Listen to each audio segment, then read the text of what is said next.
So I'm working, well, let's just say trying an experiment of seeing if we can grow tomatoes in the patio during the winter time.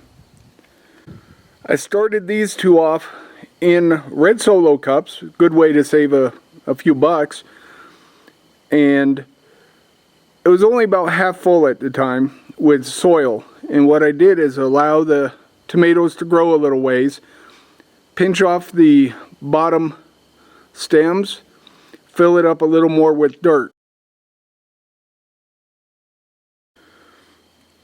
And the reason you do that is because as you look at the tomato, all those little hairs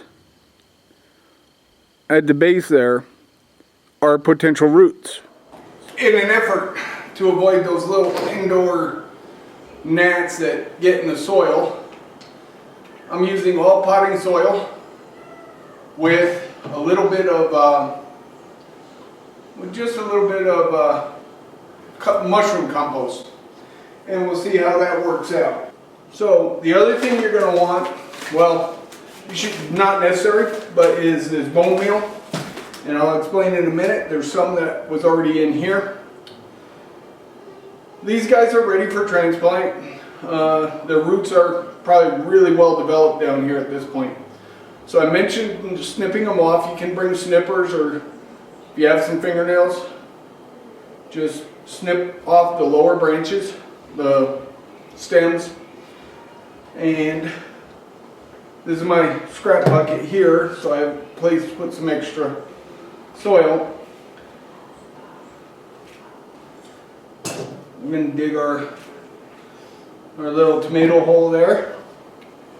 And again, all these hairs here are potential roots. So hopefully he's still a little wet and it'll come out in one piece. There he is. And there you go. So here would be about level, but we want to go deeper. We want to get more roots out of this guy. So we put them in like that, and we've got some extra room here for some more roots. We've got plenty of filler over here. I'm doing this in the patio because, well, our days are pretty short and it's dark out already. Nobody can see. And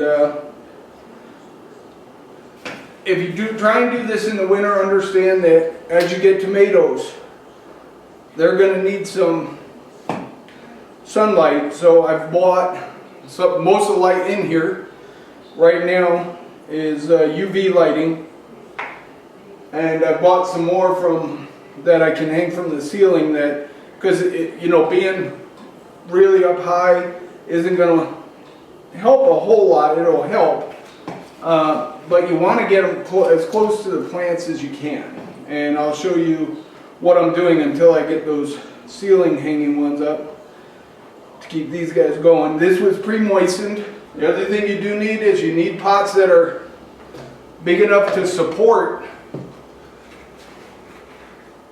the root system of a tomato, which can be pretty extensive. And oh, I talked about the bone meal. I didn't do the bone meal. Let's see if we can get them out all in one piece. Sorry about that. But when you get down, I'll do this with the other one, but I'll do that off camera. Really good for the roots, and the nice thing about this is that you don't have to be exact. And just put some down there. It's good, it's calcium. Really good. Really good for the tomatoes. And now let's get them back in there. Fortunately, he stayed together really good. Dig down a little bit. And now cover them back up. I mentioned having some in pots already. There are 3 of them. And this is all grow lights over here in this one corner to help promote growth. And there's the final product underneath.